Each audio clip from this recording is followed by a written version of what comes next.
నమస్కారం ETV news కి స్వాగతం ముందుగా ముఖ్యాంశాలు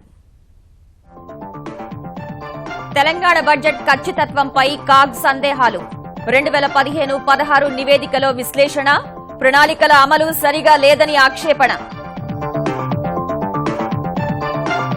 రుణభారంపైన కాగ్ ఆందోళన చెల్లింపులకు సముచిత వ్యూహం ఎంచుకోవాలని సూచన సాగునీటి ప్రాజెక్టుల నిర్మాణంలో జాప్యంపైన ప్రశ్నలు మంత్రివర్గ విస్తరణ ఊహాగానాల మధ్య నేడు రాజ్ భవన్ కు చంద్రబాబు గవర్నర్తో ఏకాంతంగా సమావేశమయ్యే అవకాశం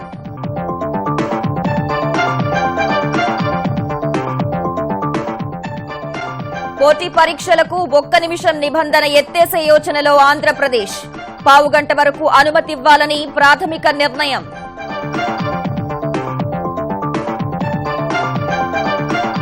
తెలంగాణలో 10వ తరగతి విద్యార్థులకు ఊరట భౌతిక శాస్త్రం ప్రశ్నలో అస్పష్టతపై పరీక్షల విభాగం దిద్దుబాటు 4 మార్కులు కలపాలని నిర్ణయం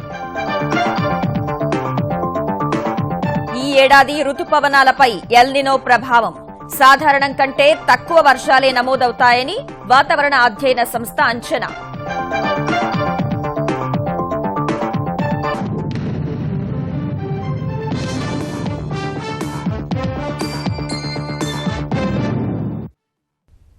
తెలంగాణ ప్రభుత్వ ఆర్థిక ప్రణాళికకు అమలుకు చాలా వ్యత్యాసం ఉందని controller and auditor general CAG అభిప్రాయపడింది 2015-16 సంవత్సరానికి సంబంధించి తెలంగాణ ఆదాయ వ్యయాలను విశ్లేషించిన కాగ్ అప్పులు తీర్చడానికి మరిన్ని అప్పులు చేయాల్సి వచ్చేలా ఉందని ఆక్షేపించింది చెల్లింపులకు సముచిత వ్యూహం రూపొందించుకోవాలని సూచించింది 2015-16 సంవత్సరానికి సంబంధించి తెలంగాణ ప్రభుత్వ బడ్జెటు కేటాయింపులు వ్యయాలు ప్రభుత్వ ప్రణాళికలు వాస్తవాలకు దూరంగా ఉన్నాయని comptroller and auditor general CAG వ్యాఖ్యానించింది బడ్జెట్లో అభివృద్ధికి తగిన ప్రాధాన్యం ఇచ్చినప్పటికీ కేటాయించిన నిధులను పూర్తిగా వినియోగించేలా చూడలేదని పేర్కొంది శాసనసభ మండలి అనుమతి లేకుండానే 5,881 కోట్ల రూపాయల మేర అదనపు వ్యయం చేశారన్న కాగ్ నిర్దిష్ట ఖర్చుల వివరాలు లేకుండానే 55 కోట్ల రూపాయలను గంపగుత్త కేటాయింపు చేశారని తెలిపింది ప్రభుత్వం చేసిన పలు విధాన నిర్ణయాల్లో కొన్ని నెరవేరలేదని కొన్ని పాక్షికంగానే అమలయ్యాయని స్పష్టం చేసింది విధి విధానాలు ఖరారవ్వకపోవడం పాలనాపరమైన అనుమతులు లేకపోవడం సకాలంలో నిధులు విడుదల చేయకపోవడమే దీనికి కారణమని కాగ్ అభిప్రాయపడింది బడ్జెట్ ఖచ్చితత్వంపై సందేహం వ్యక్తం చేసిన కాగ్ 3 త్రైమాసికాల్లో 46% నిధులు ఖర్చు చేసి చివరి త్రైమాసికంలో 54% ఖర్చు చేయడం హడావిడికి సంకేతమని పేర్కొంది రెవెన్యూ వ్యయం బడ్జెట్ అంచనాల కంటే 19% తక్కువగా నమోదైందని తెలిపింది రాష్ట్ర రెవెన్యూ వ్యయమే మొత్తం వ్యయంలో సుమారు 80% ఉందని ఆస్తుల కల్పన మౌలిక వసతులకు కేవలం 20% మాత్రమే ఉందని కాగ్ పేర్కొంది అనుత్పాదక రెవెన్యూ వ్యయాన్ని తగ్గించుకోవాల్సి ఉందని కాగ్ సూచించింది 2015-16 సంవత్సరం పూర్తయ్యే నాటికి రాష్ట్రం అప్పుల మొత్తం 92,992 కోట్ల రూపాయలు కాగా వివిధ సంస్థలకు ఇచ్చిన పూచికత్తుతో కలిపితే మొత్తం అప్పు 1,24,611 కోట్లకు చేరిందని కాగ్ వివరించింది 2016 మార్చి నెలాఖరు నాటికి పరిశీలిస్తే మొత్తం రుణాలలో 46% రుణాలను 7 ఏళ్లలో చెల్లించాల్సి ఉంటుందని అంచనా వేసింది 2019-21 మధ్య కాలంలో 14,674 కోట్లు 2021-23 మధ్య 17,773 కోట్ల రూపాయల రుణాన్ని ప్రభుత్వం తీర్చాల్సి ఉంటుందని ఈ అప్పులు తీర్చేందుకు మరిన్ని అప్పులు చేయాల్సి రావచ్చన్న కాగ్ అలా జరగకుండా సముచిత చెల్లింపుల విధానం రూపొందించుకోవాలని సూచించింది రంగాల వారీగా తెలంగాణ ప్రభుత్వ పనితీరును విశ్లేషించిన కాగ్ అనేక లోపాలను ఎత్తిచూపింది ప్రధానంగా సాగునీటి ప్రాజెక్టుల నిర్మాణంలో జాప్యంపై ఆందోళన వ్యక్తం చేసిన కాగ్ అసంపూర్తి ప్రాజెక్టుల్లో నిధుల వ్యయం సరిగా జరగలేదని విశ్లేషించింది రుణ మాఫీ లక్ష్యం కూడా నెరవేరలేదని స్పష్టం చేసింది 2015-16 సంవత్సరానికి ప్రభుత్వ కార్యకలాపాలను విశ్లేషించిన కాగ్ నీటిపారుదల ప్రాజెక్టులు నిర్దేశిత గడువులోగా పూర్తి కావడం లేదని అభిప్రాయపడింది 2016 మార్చికి 16 సాగునీటి ప్రాజెక్టులు పూర్తి అవ్వాల్సి ఉన్నా పనులు కొలిక్కి రాలేదని తెలిపింది అసంపూర్తిగా ఉన్న ప్రాజెక్టులపై నిధులు సరిగా ఖర్చు చేయలేదన్న కాగ్ 14,051 కోట్ల రూపాయల మేర అంచనాలు పెంచారని ఆక్షేపించింది భూసేకరణ పునరావాస చర్యల్లో జాప్యం అటవీ అనుమతులు లేకపోవడం వంటి కారణాలను పేర్కొంది ఎంపిక చేసిన 5 మధ్యతరగతి నీటి ప్రాజెక్టుల అమలుపై పరిశీలన జరిపిన కాగ్ 2 ఏళ్లలో గొల్లవాగు, మత్తడివాగు, నీల్వాయి, జగన్నాథ్పూర్, ర్యాలీవాగు ప్రాజెక్టులను పూర్తి చేయాల్సి ఉన్నా ఇంకా 2 ప్రాజెక్టులు పూర్తి కాలేదని తెలిపింది. ఏఐబీపీ నిధుల వినియోగంలోనూ లోటు ఉందని, గడువులోగా పనులు పూర్తి కానందున ఆయా ప్రాజెక్టులకిచ్చిన గ్రాంట్లను రుణాలుగా మార్చే అవకాశాన్ని తోసిపుచ్చలేమని కాగ్ వ్యాఖ్యానించింది. ఇక వ్యవసాయ రంగం పనితీరుపైన విశ్లేషించిన కాగ్ రుణమాఫీ లక్ష్యానికి గండిపడిందని పేర్కొంది. ఆధార్ సంఖ్య ఆధారంగా చేయకపోవడం వల్ల రుణమాఫీలో మోసాలకు పాల్పడినట్లు తెలిపింది. మాఫీకి అర్హులైన వారి జాబితాలు వ్యవసాయ అధికారుల వద్ద లేకపోవడంతో నిధుల విడుదల ఖర్చును సరిగా నిర్ధారించలేకపోయారని తెలిపింది. 2014 మార్చి వరకు రైతులు తీసుకున్న అప్పులు, వాటిపై 2014 ఆగస్టు వరకు పడిన వడ్డీని లెక్కించి ఒక్కొక్కరికి ₹1,00,000 మాఫీ చేయాలన్నది ప్రభుత్వ విధానం కాగా, కొన్ని బ్యాంకులు అప్పులనే మాఫీ చేసి ఆగస్టు వరకు పడిన వడ్డీని పరిగణనలోకి తీసుకోకపోవడం వల్ల రైతులపై వడ్డీ భారం పడిందని కాగ్ వెల్లడించింది. పంచాయతీరాజ్, పట్టణ స్థానిక సంస్థల్లో తాగునీటి సరఫరా ఖర్చులపై సందేహం వ్యక్తం చేసింది. చేనేత రంగం పరిపుష్టతకు ఏర్పాటు చేసిన టెక్స్టైల్స్ పార్కులు ఆశించిన మేరకు ఫలితాలు ఇవ్వలేకపోయాయని పేర్కొంది. ఆర్టీసీ బస్సులపై ప్రకటనలకు సంబంధించి సగానికి సగం వరకే డబ్బులు చెల్లిస్తున్నారని, తద్వారా సంస్థ 52 లక్షల ఆదాయం కోల్పోయినట్లు కాగ్ తన నివేదికలో స్పష్టం చేసింది. ఆంధ్రప్రదేశ్ శాసనసభ బడ్జెట్ సమావేశాలు తుది దశకు చేరుకున్నాయి. 2017-18 ఆర్థిక సంవత్సరానికి ద్రవ్య వినిమయ బిల్లు నేడు సభ ముందుకు రానుంది. రోజు ఆందోళనలతో కొన్ని బిల్లులపైన మాట్లాడని ప్రతిపక్ష వైకాపా ఇవాళ సభలో ఎలా వ్యవహరిస్తోందనేది ఆసక్తిగా మారింది. మరోవైపు ప్రశ్నోత్తరాల్లో గ్రామీణాభివృద్ది, గిరిజన సంక్షేమం, జల వనరులు, పురపాలక, పట్టణాభివృద్ది సంబంధిత అంశాలు చర్చకు రానున్నాయి. శాసన మండలిలో మైనార్టీ సంక్షేమంపై లఘు చర్చ జరగనుండగా, ప్రశ్నోత్తరాల్లో రహదారుల మంజూరు, ప్రైవేట్ అన్ఎయిడెడ్ పాఠశాలల సమస్యలు, సర్వశిక్ష అభియాన్లో అవకతవకలు, ఉన్నత వర్గాల్లో పేదలకు రిజర్వేషన్లు, ప్రభుత్వ జూనియర్ కళాశాలల్లో మౌలిక సదుపాయాల కల్పన తదితర అంశాలపై చర్చ జరగనుంది. ఆంధ్రప్రదేశ్ మంత్రివర్గ విస్తరణపై ఊహాగానాలు ఊపందుకున్న వేళ ముఖ్యమంత్రి చంద్రబాబు ఇవాళ గవర్నర్ నరసింహన్తో సమావేశం కానున్నారు. హైదరాబాద్లోని రాజ్ భవన్లో జరిగే ముందస్తు ఉగాది వేడుకలకు హాజరు కానున్న చంద్రబాబు దాదాపు 2 గంటల పాటు అక్కడే ఉండనున్నారు. వారిద్దరి మధ్య ఏకాంత చర్చలు జరిగే అవకాశాలున్నాయి. ఇదే సమయంలో ఉగాది వేడుకల్లో తెలంగాణ ముఖ్యమంత్రి కేసీఆర్ కూడా పాల్గొనే అవకాశం ఉంది. చంద్రులిద్దరూ కలిస్తే విభజన సమస్యల పరిష్కారంపై గవర్నర్ మరోసారి వారిద్దరితో చర్చించే అవకాశం ఉంది.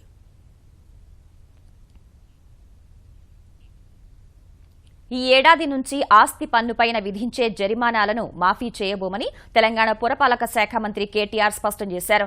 పురపాలికల్లో ఆస్తి పన్ను వసూళ్లలో 100% లక్ష్యాన్ని చేరుకోలేకపోయిన కమిషనర్లపై ఆయన ఆగ్రహం వ్యక్తం చేశారు.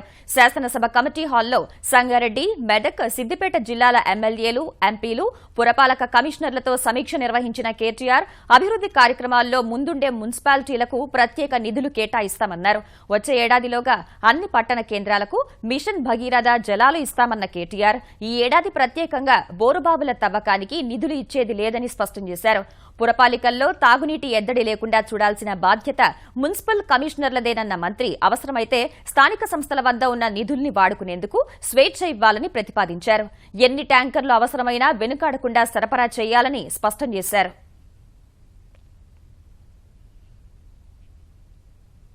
సమస్యల పరిష్కారం కోసం ఈ నెల 30 నుంచి తలపెట్టిన సమ్మెపై లారీ యజమానుల సంఘంతో తెలంగాణ ప్రభుత్వం జరిగిన చర్చలు విఫలమయ్యాయి.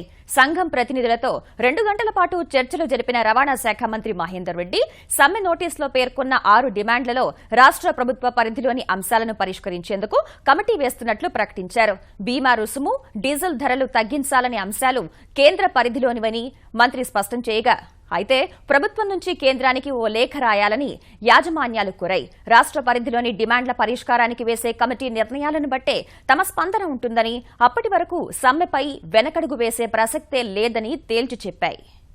సింగిల్ పర్మిట్ ఒకటి ఆంధ్రప్రదేశ్ నుంచి మనకు రావాల్సి ఉంది. ఈ లోడింగ్ అన్లోడింగ్ విషయాల్లో చాలా నష్టపోతున్నాము. దానికి ప్రభుత్వం తరఫున ఒక ఆర్డినెన్స్ కావాలని చెప్పి మేము అడిగాం. మా లారీ వాళ్ళకి వసూలు చేయకుండా టోల్ విషయాలలో జాతీయ రహదారుల్లో కిలోమీటర్కు ₹6, ₹7 వసూలు చేస్తే స్టేట్ హైవేలలో వాటికి ₹10 వసూలు చేస్తున్నారు కిలోమీటర్ ఒక్కటికి.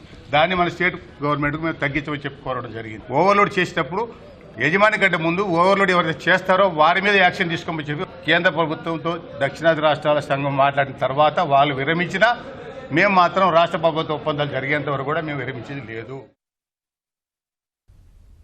పోటీ పరీక్షలకు 1 నిమిషం ఆలస్యం నిబంధనను ఎత్తివేసేందుకు ఆంధ్రప్రదేశ్ సర్కార్ అడుగులేస్తోంది. విద్యార్థుల్లో సమయ పాలన పెంపొందించాలనే ఉద్దేశంతోనే ఈ నిబంధన అమలు చేస్తున్నప్పటికీ ట్రాఫిక్ రద్దీ వంటి కారణాలతో చాలా మంది నిర్ణీత సమయానికి పరీక్షా కేంద్రాలకు చేరుకోలేక ఏడాది కాలాన్ని వృధా చేసుకున్నారు. ఈ తరహా ఉదంతాలపై ఆరా తీసిన ముఖ్యమంత్రి చంద్రబాబు నిమిషం ఆలస్యం నిబంధన ఎత్తివేయాలని ఆదేశించగా రాబోయే ఎంసెట్ 2017 నుంచే ఈ నిబంధనను సడలించాలని ఏపీ ఉన్నత విద్యామండలి ప్రాథమికంగా నిర్ణయించింది. పరీక్ష మొదలైన పావుగంట వరకు సహేతుకమైన కారణాలుంటే విద్యార్థుల్ని అనుమతించాలని అధికారులు భావిస్తున్నారు. 10వ తరగతి భౌతిక రసాయన శాస్త్రం ప్రశ్నాపత్రంలోని 17B ప్రశ్నకు సమాధానం రాసేందుకు ప్రయత్నించిన విద్యార్థులకు 4 మార్కులు కలపాలని తెలంగాణ ఎస్ఎస్సీ బోర్డు నిర్ణయించింది. ఆ ప్రశ్నకు సంబంధించిన పటంలో స్పష్టత లేనందున ఈ నిర్ణయం తీసుకున్నట్లు ప్రభుత్వ పరీక్షల విభాగం సంచాలకుడు సురేందర్ రెడ్డి వెల్లడించారు. జనరల్ సైన్స్ పేపర్ 1 ప్రశ్నలు అత్యంత కఠినంగా పాఠ్య ప్రణాళికలో లేని ప్రశ్నలు ఇచ్చారని ఫిర్యాదులు రావడంతో నిపుణులతో ఆయన సమావేశమయ్యారు. ప్రశ్నపత్రం ఎప్పటిలాగే నిపుణులు రూపొందించారన్న సురేందర్ రెడ్డి 52% సులభ స్థాయి, 27% మాధ్యమిక స్థాయి, 21 కఠిన స్థాయి ప్రశ్నలు ఉండాలనే విధానాన్ని పాటించినట్లు రెడ్డి వివరించారు. పాఠ్య ప్రణాళికలో లేని ప్రశ్నలు ఇవ్వలేదని వివరణ ఇచ్చారు. అగ్రిగోల్డ్, అక్షయ గోల్డ్ కు సంబంధించి 50 కోట్ల రూపాయల్లోపు విలువైన ఆస్తుల్ని ఈ వేలం ద్వారా విక్రయించే అవకాశాలపై తగిన సూచనలతో రావాలని హైకోర్టు ఆంధ్రప్రదేశ్ సిఐడితో పాటు అగ్రిగోల్డ్ బాధితుల సంఘాన్ని ఆదేశించింది. 50 కోట్ల కంటే ఎక్కువ విలువైన భూములను కోర్టులోనే వేలం వేస్తామని హైకోర్టు తెలిపింది. కేసు విచారణలో భాగంగా అగ్రిగోల్డ్ కేసు దర్యాప్తు, ఆస్తుల విక్రయానికి సంబంధించి హైకోర్టుకు నివేదిక సమర్పించిన ఆంధ్రప్రదేశ్ సిఐడి ఫోరెన్సిక్ ఆడిట్లో విస్తుగొలిపే విషయాలు వెలుగులోకొచ్చాయని తెలిపింది. అగ్రిగోల్డ్ కు సుమారు 160 అనుబంధ కంపెనీలు ఉన్నట్లు గుర్తించామన్న సిఐడి ఈ కేసులో ఇప్పటి వరకు 7గురిని అరెస్ట్ చేశామని తెలిపింది. ఇక అక్షయ గోల్డ్ కు సంబంధించి 24 కేసుల్లో మొత్తం 22 మంది డైరెక్టర్లపై అభియోగ పత్రాలు దాఖలు చేసినట్లు తెలిపింది. అగ్రిగోల్డ్ కుంభకోణం కేసులో అరెస్టై రిమాండ్లో ఉన్న సంస్థ చైర్మన్ వెంకట రామారావుకు తీవ్రమైన గుండెపోటు రావడంతో హైదరాబాద్ నిమ్స్ ఆసుపత్రిలో చేర్పించారు. ఏలూరు జైల్లో విచారణ ఖైదీగా ఉన్న వెంకట రామారావుకు నిన్న ఉదయం ఛాతీ నొప్పి రావడంతో తొలుత అధికారులు స్థానిక ఆసుపత్రికి తరలించారు. అక్కడి వైద్యుల సిఫార్సు మేరకు విజయవాడ కొత్త ప్రభుత్వ ఆసుపత్రికి తీసుకువెళ్లి కొంతమేర చికిత్స అందించారు. విజయవాడ వైద్యుల సూచన మేరకు హైదరాబాద్ నిమ్స్ ఆసుపత్రికి తరలించారు. వెంకట రామారావుకు ఛాతీ నొప్పి రాగానే సొమ్మసిల్లి పడిపోయిన ఆయన సోదరుడు అగ్రిగోల్డ్ ఎండీ వెంకటశేషు నారాయణ కుమార్ను నిమ్స్కు తరలించారు. Telangana BC commission chairman BS Ramulu నియామకానికి సంబంధించిన పూర్తి వివరాలు సమర్పించాలని హైకోర్టు తెరాస సర్కార్ను ఆదేశించింది. బీసీ కమిషన్ చైర్మన్ బీఎస్ రాములుతో పాటు రాష్ట్ర న్యాయశాఖ కార్యదర్శి, బీసీ సంక్షేమ శాఖ ముఖ్య కార్యదర్శికి నోటీసులు జారీ చేసింది. తెలంగాణ బీసీ కమిషన్ చట్ట సవరణ 2016తో పాటు కమిషన్ చైర్మన్ గా రాములు నియామకాన్ని సవాల్ చేస్తూ హైదరాబాద్ కు చెందిన లక్ష్మీనారాయణ అనే వ్యక్తి దాఖలు చేసిన వ్యాజ్యాన్ని హైకోర్టు విచారణకు స్వీకరించింది. బీసీ కమిషన్ చైర్మన్ గా హైకోర్టు, సుప్రీంకోర్టు విశ్రాంత న్యాయమూర్తుల్ని నియమించాల్సి ఉండగా ప్రభుత్వం బీసీల సంక్షేమానికి పనిచేసిన విశిష్ట వ్యక్తి లేదా సామాజికవేత్త కూడా అర్హుడేనంటూ నిబంధనలు మార్చిందని పిటిషనర్ తరపు న్యాయవాది వాదించారు. వాతావరణ స్థితిగతుల్ని తెలుసుకునేందుకు ఆంధ్రప్రదేశ్ ప్రభుత్వం వరుణ పేరిట ఓ మొబైల్ యాప్ను అందుబాటులోకి తెచ్చింది. AP command communication centre, ISRO, Vassar lab సహకారంతో రూపొందించిన ఈ యాప్ ద్వారా అప్పటికప్పటి వాతావరణ స్థితిగతులతో పాటు తర్వాత 8 రోజుల అంచనాలను తెలుసుకునే వీలుంది. తెలుగు, ఇంగ్లీష్ భాషల్లో సమాచారం చూసే వీలున్న ఈ యాప్లో జీపీఎస్ ఆధారంగా భూగర్భ జలమట్టం వివరాలను తెలుసుకోవచ్చని అధికారులు తెలిపారు. తుఫాన్ల సమయంలో నష్ట నివారణకు సులువుగా ఉంటుందని వివరించారు. స్పెషాలిటీ ఏంటంటే మనకి టెంపరేచర్కి గాల్లో తేమకి రెండు మన సంబంధం తీసుకొని హీట్ ఇండెక్స్ అనమాట. మనకి కంఫర్ట్ లెవెల్ అనేది టెంపరేచర్. సో టెంపరేచర్ మన కోస్టల్ ఏరియాస్లో ఎక్కువ ఉంటున్నాం కాబట్టి మనకి టెంపరేచర్ తక్కువ ఉన్నా కానీ గాల్లో తేమ ఎక్కువ ఉండటం వల్ల హీట్ అనేది ఎక్కువ అనిపిస్తుంది. సో యాప్ ద్వారా మనకి ఫీల్ లైక్ టెంపరేచర్ ఆల్సో మనం విహారిస్తున్నాం అనమాట. ఎవరైతే పనులకు వెళ్తున్నారో దీన్ని బట్టి ప్లానింగ్ మన ఆల్సో అడ్మినిస్ట్రేషన్కి ఇంత ఫీల్ లైక్ టెంపరేచర్ ఉంటే what sort of mitigation should we take, మన వాటర్ ఇవ్వాలా, మజ్జిగ ఇవ్వాలా, అన్ని ప్లానింగ్ కోసం ఇది బాగా పనికి వస్తుంది మనకి. చిన్న చిన్న సంఘటనలతో ప్రభుత్వ ఆసుపత్రులకు చెడ్డ పేరు వస్తోందని మంత్రి లక్ష్మారెడ్డి ఆందోళన వ్యక్తం చేశారు. హైదరాబాద్ నిమ్స్ ఆసుపత్రిలో ఏర్పాటు చేసిన రెండో కార్డియాక్ క్యాత్ ల్యాబ్ ను ప్రారంభించిన ఆయన దక్షిణాసియాలోనే తొలిసారిగా అధునాతన సాంకేతిక పరిజ్ఞానంతో దీన్ని ఏర్పాటు చేశామని తెలిపారు. గాంధీ ఆసుపత్రిలో జరిగిన సంఘటనలపై కమిటీ వేశామని, నివేదిక ఆధారంగా చర్యలు తీసుకుంటామని లక్ష్మారెడ్డి స్పష్టం చేశారు. గవర్నమెంట్ సెక్టర్లో ఒకటే హాస్పిటల్లో 2 క్యాత్ ల్యాబ్లు ఉండేది కూడా ఫస్ట్ టైం. ఇప్పటికే చాలా కొత్త ఎక్విప్మెంట్స్ కొనడం జరిగింది. కొత్త వార్డ్స్ అన్ని కూడా ఆక్యుపై అయినాయి. పేషెంట్స్ లోడ్ పెరిగింది. తర్వాత బెడ్స్ కూడా గతంలో ఉన్న కంటే 500 బెడ్స్ పెరిగినాయి ఇక్కడ. అట్లాగే ఎమర్జెన్సీ బెడ్స్ కూడా గతంలో ఉన్న 40 బెడ్స్ నుంచి ఇప్పుడు 96 బెడ్స్ పెంచడం జరిగింది. ఇంకా ఈ హాస్పిటల్ను కొత్త టవర్స్ తోని ఒక ఓపీ టవర్, తర్వాత ఒక నెఫ్రాలజీ టవర్ కూడా ఏర్పాటు చేయడానికి మరి ప్రాసెస్ జరుగుతూ ఉంది. పెద్ద నోట్ల రద్దు తర్వాత తిరుమల శ్రీవారి హుండీ రికార్డు ఆదాయాన్ని నమోదు చేసింది. ఒకే రోజు 5 కోట్ల రూపాయలు హుండీ ద్వారా ఆదాయం వచ్చింది. గత ఆదివారం ప్రధాన హుండీతో పాటు ఉప హుండీల్లో భక్తులు సమర్పించిన కానుకలను సోమవారం పరకామణిలో లెక్కించగా 5 కోట్ల వరకు వచ్చినట్లు తిరుమల తిరుపతి దేవస్థానం అధికారులు తెలిపారు. ఆదివారం రద్దీ ఎక్కువగా ఉందని, శ్రీవారిని భక్తులు ఎక్కువ సంఖ్యలో దర్శించుకోవటం వల్లే హుండీ ఆదాయం భారీగా వచ్చిందని తెలిపారు. ఉగాది ఉత్సవాల్లో భాగంగా హైదరాబాద్ శిల్పారామంలో ఏర్పాటు చేసిన నృత్య ప్రదర్శనలు వీక్షకులను సమ్మోహితుల్ని చేశాయి. 12 రాష్ట్రాల కళాకారులు వారి సాంప్రదాయ నృత్యాలతో అలరించారు. ఇవాళ రేపు కూడా ఉత్సవాలు జరుగుతాయని నిర్వాహకులు తెలిపారు.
ఇటీవల జరిగిన శాసనసభ ఎన్నికల్లో భాజపా అపూర్వ విజయం సాధించడంలో కీలక పాత్ర పోషించిన ప్రధాని మోదీకి అంతర్జాతీయ నేతల నుంచి అభినందనలు కొనసాగుతూనే ఉన్నాయి. అమెరికా అధ్యక్షుడిగా బాధ్యతలు స్వీకరించిన తర్వాత రెండోసారి మోదీకి ఫోన్ చేసిన ట్రంప్ శుభాకాంక్షలు తెలిపారు. అసెంబ్లీ ఎన్నికల్లో విజయం సందర్భంగా మోదీకి ట్రంప్ అభినందనలు తెలిపినట్టు శ్వేతసౌధం వెల్లడించింది. మోదీతో పాటు జర్మనీలో ఎన్నికల్లో గెలుపొందిన ఛాన్సలర్ ఏంజెలా మెర్కెల్ కు శుభాకాంక్షలు తెలిపినట్టు శ్వేతసౌధం ప్రెస్ సెక్రటరీ స్పైసర్ తెలిపారు.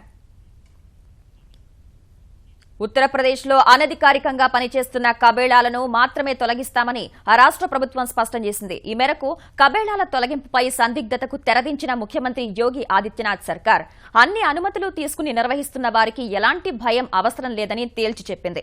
రాష్ట్రంలో కబేళాలన్నింటినీ నిషేధించే అవకాశం ఉందంటూ ముమ్మర ప్రచారం జరుగుతున్న వేళ ఈ అంశంపై స్పష్టతను ఇవ్వాలనే డిమాండ్తో లక్నోలో మాంసం వ్యాపారులు దుకాణాలు మూసేసి నిరవధిక సమ్మె ప్రారంభించగా ప్రభుత్వం ఈ మేరకు స్పష్టతనిచ్చింది. ప్రభుత్వం తీరు మార్చుకోకపోతే ఆందోళన ఉధృతం చేస్తామని మాంసం వ్యాపారుల సమాఖ్య హెచ్చరిక జారీ చేయగా అన్ని అనుమతులతో వ్యాపారం చేసేవారు భయపడాల్సిన అవసరం లేదని ఆదిత్యనాథ్ ప్రభుత్వం స్పష్టం చేసింది. రాష్ట్రపతి అభ్యర్థిపై ఎన్డీఏ సర్కార్ భాగస్వామ్య పక్షాలతో సంప్రదింపులకు సిద్దమవుతున్న వేళ శివసేన రాష్ట్రీయ స్వయం సేవక్ సంఘ్ ఆర్ఎస్ఎస్ అధినేత మోహన్ భగవత్ సరైన వ్యక్తి అని అభిప్రాయపడింది. హిందూ దేశంగా అవతరించాలంటే ఆయన రాష్ట్రపతి అయితే బాగుంటుందని శివసేన ఎంపీ సంజయ్ రౌత్ అన్నారు. దేశానికి ఇప్పటికే హిందుత్వవాది అయిన నరేంద్ర మోదీ ప్రధానిగా ఉన్నారన్న రౌత్ ఇటీవల ఉత్తరప్రదేశ్ కూడా హిందుత్వవాది అయిన యోగి ఆదిత్యనాథ్ సీఎంగా బాధ్యతలు చేపట్టారని వ్యాఖ్యానించారు. రాష్ట్రపతి పార్టీ అభ్యర్థిత్వంపై ఎన్డీఏ అభ్యర్థికి మద్దతిచ్చే విషయంలో తుది నిర్ణయం పార్టీ అధినేత ఉద్దవ్దేనని సంజయ్ రౌత్ స్పష్టం చేశారు. సినిమాల ధృవీకరణ ప్రక్రియను కేంద్రం ఆన్లైన్ చేసింది. ఈ సినీ ప్రమాణ్ పేరుతో రూపొందించిన విధానాన్ని కేంద్ర సమాచార ప్రసారాల శాఖ మంత్రి వెంకయ్యనాయుడు ఢిల్లీలో ప్రారంభించారు. దీని ద్వారా చలనచిత్ర ధృవీకరణలో పారదర్శకత వస్తుందని, అవినీతికి అడ్డుకట్ట పడుతుందని మంత్రి వెంకయ్యనాయుడు తెలిపారు. కేంద్ర చలనచిత్ర ధృవీకరణ మండలి సిబిఎఫ్సిని కాగితరహితంగా మార్చేందుకు దోహదపడుతుందని ఆయన వివరించారు. The changes in the current process of CBFC would ensure better facilitation and technological upgradation to match up with the pace of Indian cinema. E-cinema Brahman, the status of each application would be visible online. You can know where do you stand. Then transparency in the system and elimination of middlemen would mitigate the chances of any corruption. The implementation of QR code in the certificate would eliminate chances of fraudulent certificates also. The system has inbuilt alerts depending on the pendency of the application to ensure that time limits prescribed by the rules are not violated.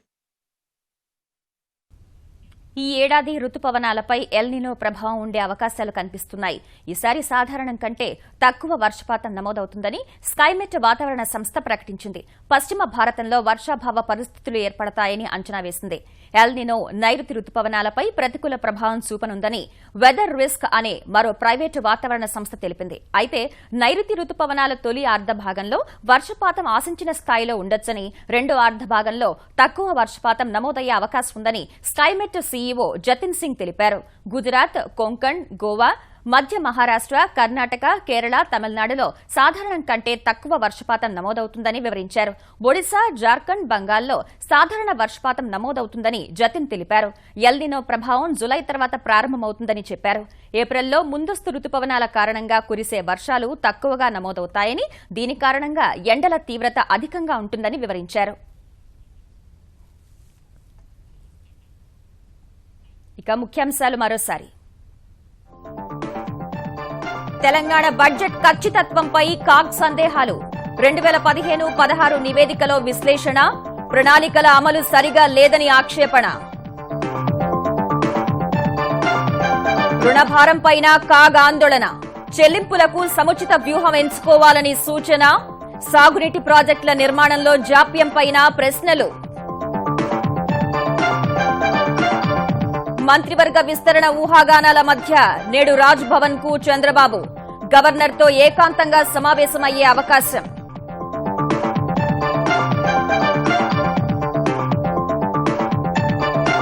పోటీ పరీక్షలకు 1 నిమిషం నిబంధన ఎత్తేసే యోచనలో ఆంధ్రప్రదేశ్. పావుగంట వరకు అనుమతి ఇవ్వాలని ప్రాథమిక నిర్ణయం.